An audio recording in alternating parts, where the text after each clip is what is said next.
যার মনে চায় কফি খেতে পারে।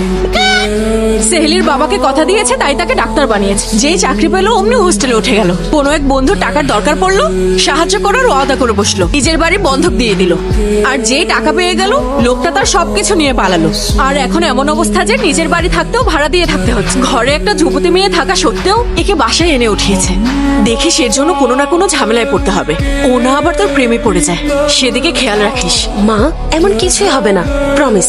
আমি খেয়াল রাখবো। শোনো জি, তোমার অফিস যাবার পথেই আন্নুর কলেজ পড়বে। আজ থেকে তুমি ওকে ড্রপ করে দিও। Sure uncle.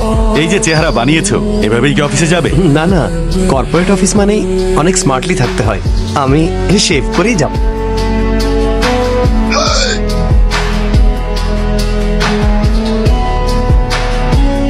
মাটা কে রে? ভালোবাসার উপর নজর পড়ছে। আরে আমি কই আর ও কই? আমার থেকে বেশি কেউ ওকে ভালোবাসতে পারবে না।